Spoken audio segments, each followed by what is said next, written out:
Hello and welcome to Spokane County Spotlight. I'm Spokane County Commissioner Shelley O'Quinn, and my guest today is Colonel Brian Newberry, Commander of the 92nd Air Refueling Wing at Fairchild Air Force Base. Colonel Newberry, welcome. We are going to be talking about a subject that is near and dear to your heart today, Fairchild Air Force Base, and I appreciate you taking the time to discuss this important topic with us. Thank you, Commissioner. It's a privilege to be here today representing the men and women of the 92nd Air Refueling Wing, but Team Fairchild is so much more. I'll do my best to represent our Guard partners, the 141st, and our 336 Survival, Evasion, Resistance, Escape partners as well. It is certainly a privilege to be here this morning. Thank you for inviting me. Oh, thank you. I thought we'd start by giving a little bit of history of Fairchild Air Force Base and when it was started in its original missions. Sure. Fairchild has such a deep, deep history, very proud history. I'll start it off with two different points. The first is Fairchild itself, as a military field, started back in 1942. An interesting note is that the government came out here, the war was going on, short of funds, and they said, hey, we'd really like to build here, but we need a few dollars. And before they left on the train, the citizens of Spokane County were running after them with dollar bills hanging out of their pockets saying, build here, build here. And we've been here ever since. When we initially started as an air depot, what we were doing is we were in those big hangars out there at Team Fairchild. We were fixing B-17s that were used for both the Pacific and European theaters that were shot up. So that's what Fairchild did, and that's where it started back in 1942.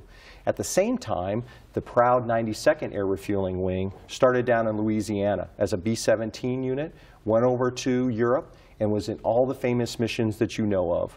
D-Day, Schweinfurt, Berlin, the 92nd was there. After World War II, the 92nd decommissioned, and then it started back up in 1947. And Fairchild Air Force Base has been going ever since, one team, one fight. Oh, that's great. I know that in that original investment, both Spokane County, the City of Spokane, and at that time the Chamber of Commerce, were original investors in our community. So Spokane County has been involved since day one. So the international political climate has obviously changed in that long history. So talk about what the current missions are with Fairchild. Sure, it has changed over the time. I will say that though history has changed, there's been two constants. One has been the need to defend freedom. I see ourselves as really, if you think about it, the military has been here since the 1890s when our cavalry outpost was established, Fort Spokane, on the banks of the Spokane River. Since that time, we've been defending freedom on this northwest frontier, and I see that's what Fairchild mission is today. The second constant has been our airmen. No matter what, our airmen have been fly, fighting, and win, excellence in all we do, and that hasn't changed as well. But the history has changed. Starting back in the late 1940s, Fairchild was involved in Korea, B-29s, B-36s, involved in bombing missions overseas.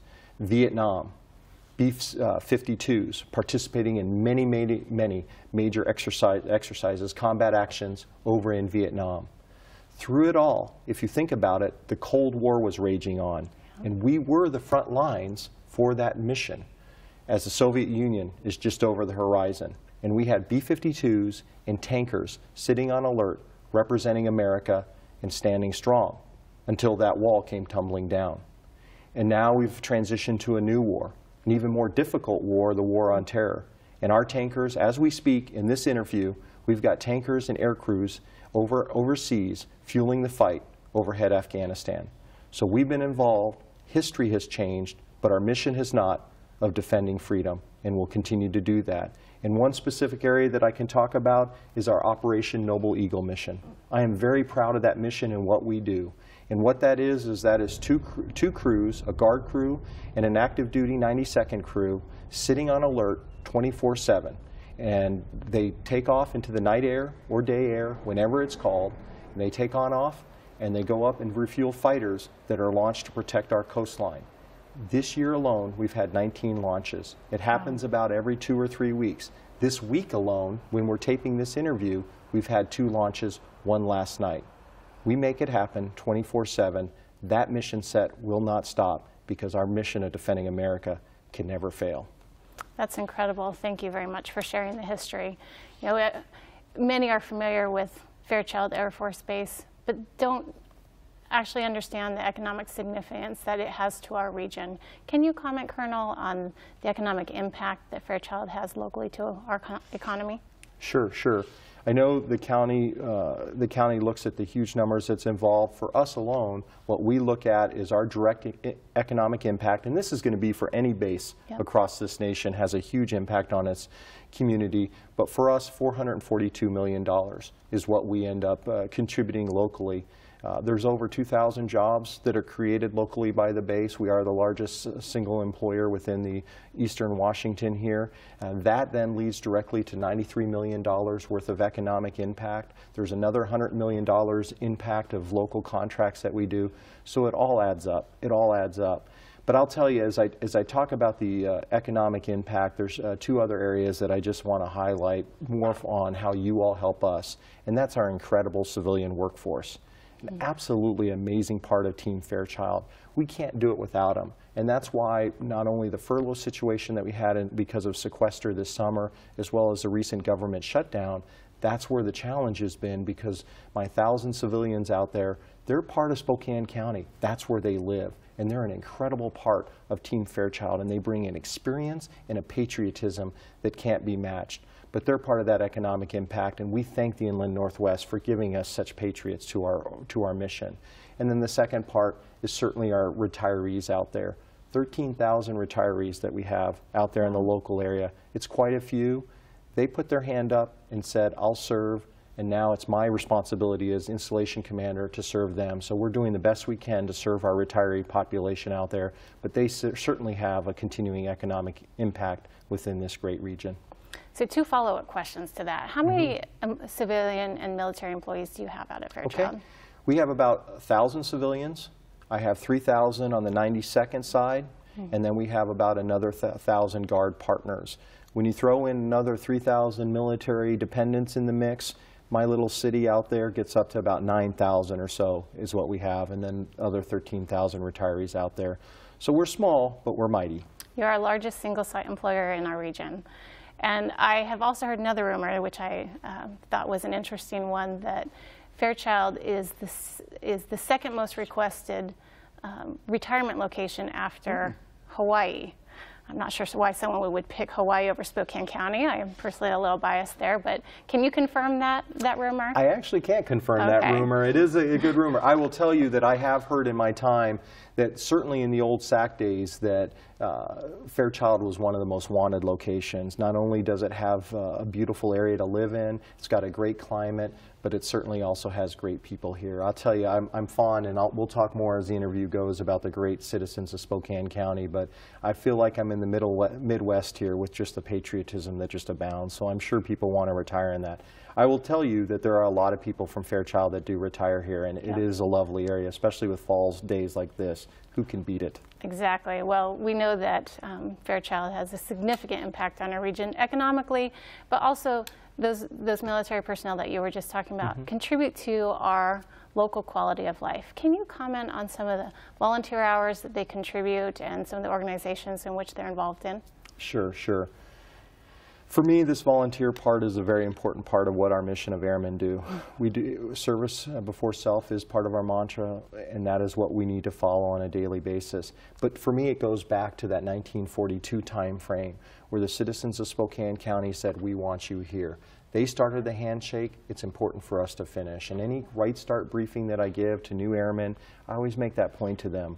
Spokane County's out there. Make sure you're involved. And certainly on an annual basis, you all celebrate us with the Lilac Festival. Last year was the 75th anniversary, and now we're moving into the 76th anniversary where it's Lilacs Double the Fun. So it's an incredible celebration of us, but it gives us many opportunities as you give to us for us to give back. There have been estimates given to me that on an annual basis, more than 44,000 volunteer hours are covered by our airmen downtown. Wow, that's impressive. It's an incredible effort, and it's across the board, whether it be helping the Red Cross or Meals on Wheels, all the different organizations that are out there, many different charities that we're able to go to. One example is my security forces squadron. They're 200 people strong. Last year they won the Faucine Trophy for the military unit that volunteers most in the local community, given by you all to us. They alone did 6,000 volunteer hours among their 200 defenders, cops that we have out on our base. They contributed $64,000 worth of resources into the community. So we understand that the handshake's out there and that we need to make a difference in it. I'll tell you, even beyond the volunteer hours, we understand that you're here for us and we need to be here for you. And on a professional level, there's many different areas that we do that as well. Certainly when you have fire coverage that you need additional help, airway heights, you name it, we have partnership agreements with it. We roll the fire trucks. They need to go if the call comes, and we help on that. Our defenders also, if they need to go on out and help your team out there, they certainly go. Our canines, we have a great canine team out there. It's part of our military mission. We love our canines. They also, when called, we send them on. And we have an explosive ordnance disposal team, a very important team, part of the IED effort overseas. They're always on call. They're helping out with security around this great globe of ours.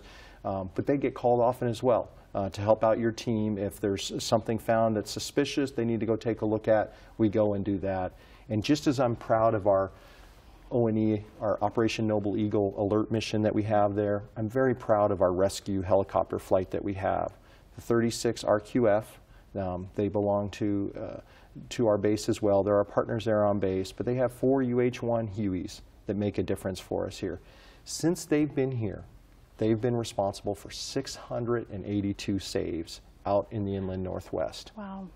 They are the only helicopter unit that has a winch that they can do the rescue operations. Now, their normal mission is to go up and help our survival, evasion, resistance, escape students learn how to be rescued into the wilderness so that if that ever happens for real out there as airmen, that they'll be prepared for that rescue situation. But they're sitting there, they're ready to go, and when the call comes, we answer the call. And so we're the only winch operation this side of the Cascades, and so going into Idaho, Montana, Oregon, or Washington, we're here to make a difference for you. This year alone, there's been 9 saves where bikers have been hurt in the wilderness, skiers, others who are thrown off their horses, need that rescue, we're there for you. So I'm very proud of that volunteer activity, that professional activity. That handshake is firm as far as we're concerned. And Colonel, we thank you for that commitment of Fairchild and your men and women who serve. It's just the number of hours, the volunteer hours, and the commitment that you have to our community. It makes it, it's important for the community to understand the significant impact that you have on our region. And with those numbers that you've thrown out there, it's definitely a significant one. It's a privilege. So we've had this great long relationship, but we know that the future can be uncertain and a little bit rocky. So talk to us a little bit about the challenges facing Fairchild right now in the military. Certainly, and I think everyone would understand that the biggest challenges that we're facing right now are the fiscal challenges. Overnight, back in March, when sequester happened, out of my $23 million budget, $1 million disappeared. It's just something that we've had to adapt and overcome. It's been a challenge, and it's what we've needed to work through, but that is the biggest challenge out there for us. For me, though, for my airmen, fail is not part of our vocabulary. We will never falter. We will not fail. So what we're working on right now, and for me, Team Fairchild, even before the sequester hit, I encourage my airmen this 2013 to be the year of innovation. So that's where we're at right now. Great. I need my airmen to be bold and to be innovative. And I'll tell you, that goes back to our first days of being airmen, when you saw Wilbur and Orville Wright and all that they did way back when. Their first flight was 12 seconds. By the end of the day, it was 63 seconds. That's what airmen do. They push the envelope. They make a difference. Yep. And that's what we're going to continue to do here in this difficult fiscal climate. We know the missions out there, whether it be defending the Northwest frontier or whether it be defending troops over Afghanistan. We got it. So being bold and innovative, that's where my airmen are right now. I'll tell you, I liken it, and the analogy that I'm using with my airmen right now is really my physical fitness test. Something that I have to do on an annual basis. Everyone understands what it is, so I try to get it out there to get them to understand it. But last year, when I ran it last November, it was about 10:30 or so that I did my mile and a half. Now, I just ran it about a week ago. I was about 10:45, 10:50. So we can't be degraded on national defense. I cannot slow down 24/7. I need to make sure that, because there are wolves at our gate, I need to make sure that I'm ready to go. So no matter what curveballs are thrown at us, my airmen are ready to hit it out of the park. So that's what we're dealing with right now, is challenges in the fiscal area, but we got it. We got America's back. We'll make it up as we go along, but we'll make it work. Well, great. Well, I definitely am not going to admit my time on the physical fitness test on TV, but thank you for sharing that. It is, you know, as you share your challenges, it makes me think, how can we as Spokane County partner with Fairchild as going forward? Are there any options or ideas that are coming from the base? Sure. I will just say, first of all, keep doing what you're doing. I tell you, again, since the first day when I showed up here and took command in August, when I am down and out and about, here just coming into the PBS stations here, what do I hear? Thank you, sir, for your service. Keep doing that for my airmen, because they do need to hear it. There is a lot of negativity out there, and they need to understand that the American still supports their troops, and I know Spokane County does. So continue to show the support that you're doing there and make a difference for us. I'll tell you, I just talked about, I'm fond of using analogies to try to connect with my airmen, but another analogy that I use out there is the desert analogy. And what I mean by that is the fiscal climate has changed for us as we've gone forward. And as I learned in biology way back when, is that when you don't have an environment that's conducive for moisture out there, you don't have that fiscal funds flowing all the time, what do you do as a plant? You go deep on the roots. And so, because you got to find the water somewhere. So that's what we're going to be doing with Spokane County as we go forward, is we're going to look to deepen those connections. In the past, we're a federal entity out there doing our own thing. We work with Washington, and we're glad to stay partners with you, but we necessarily haven't had to rely on you other than for the moral support. Now, I think we need to do a little bit more. So what we're doing right now is there's an initiative that you've been involved in and the rest of your county commissioners have as well, and we appreciate that, called P4. It's something that it's at a headquarters level and that we're working on a day-by-day basis. We're not there completely yet, but we started down this trail together. And what that involves is us reaching out to the local community on projects that in the past we might have been able to do by ourselves, but now we need your help. I'll throw out a few examples for them. One of them is our shooting range. It's important for my defenders. It's important for all my airmen to have the abilities to use guns and do that. It's an outdoor facility. It's difficult. It's dilapidated. A lot of challenges. There's snow out there. I got defenders shooting. It's windy out. I got defenders shooting. I got airmen shooting. It needs to be better. Right now, because of the fiscal climate, we're really not looking to be able to do any military construction for another 5 years or so. That's a tough pill to swallow. We need to look at other ways to make it happen, to make my airmen train. So what we're doing right now is working with the county commissioners, working with Sheriff Ozzie and the local sheriff's department here to see whether we can make a shooting range just off base. In the Airway Heights area, where we can all come together and other federal area agents can come in as well. We build it together, we pool our resources, and we all share out of that. That would be a spectacular way for me to be able to train my airmen to do the mission, but rely on the community to help me out in that effort.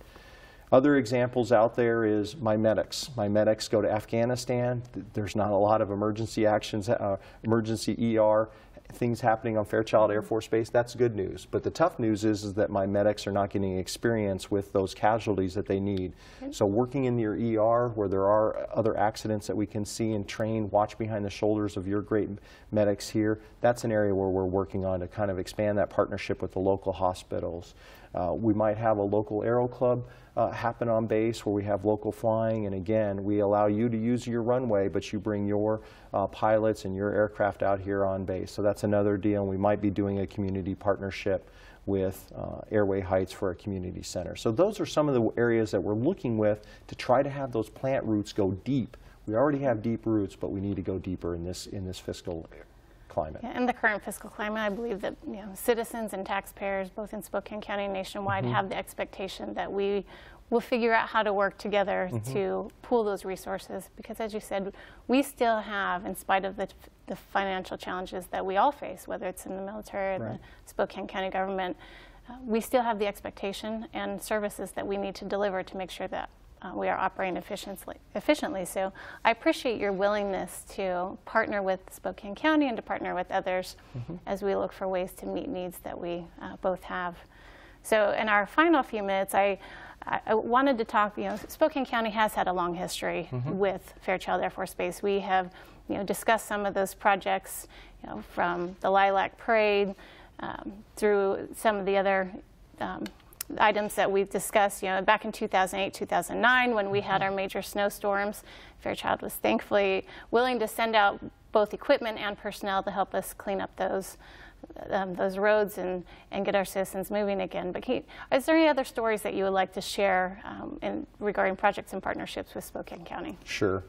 I'll tell you, probably the biggest project to talk about is just the joint land use study agreement. It was completed with Spokane County, with Airway Heights, Medical Lake here over the last 6 months. We had the final conclusion of that study. But what that does is it's an agreement where we help manage encroachment. Fairchild Air Force Base isn't going anywhere. We're not an aircraft carrier. We've got the land that you gave us back in 1942, and we need to continue to use that land. So we are very, very appreciative of that, and the agreements to manage encroachment around the base is critical. We have a very tight partnership with your international airport. They've got some of the airspace, we've got the rest. We don't have many other options where we need to go. So that partnership is very, very important to us. And I will tell you, as I close on out here, your support of, and I've mentioned it many times in our interview though, but when we lost 3 airmen in our Shell 77 KC-135 crash back in May, the support from the county is emblematic of that long history that you've been there shoulder to shoulder with us. And whether it be allowing us to use the Spokane Arena, not the Spokane Arena, but the Convention Center downtown for our memorial service, or to all the other support where many local businesses came there to give meals to our families who were in mourning at the time, to when our fallen airmen were going downtown for their final resting place. And I went and I saw the citizens of Spokane County standing on the side of the street, shoulder to shoulder, with American flags off of fire trucks, and people putting their hands over their heart. That's small town America, that's Spokane County, and that's the beauty of this place that makes a difference for people each and every day. I'm fond of saying that you have a strong, strong lilac heart, but you all bleed red, white, and blue. And Team Fairchild is stronger for it, and we appreciate all that you do for us here. That's why we love Spokane County. That's why Spokane County makes us stronger. I appreciate you sharing that. It is, we've worked very hard, I would say, both the Spokane County and our other local jurisdictions in partnership to make sure that we are serving Fairchild Air Force Base and protecting an asset that is so important to our community. We came to today's show in order to help provide that background information to so many people who think that Fairchild Air Force Base is just that, out on the West Plains, and what impact does it have on Newberry Lake, or what impact does it have on Latah or Rockford, or Deer Park? And really, as we have discussed today, we have talked about not only from the long history and the missions and the partnerships, the volunteer hours, whether you're stepping in with your support crews to help local law enforcement, or whether you're stepping in with your crews to help clear our roads. It's been a partnership from day one. Yeah. And as we move into the future, we continue to hope that that partnership will grow, that there are more opportunities for us to work together and to support such a great regional asset.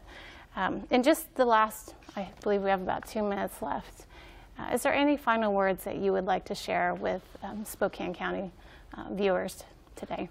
I will just say thank you for those words, and again, we will continue to do what we can do to defend freedom here as a cavalry outpost for America.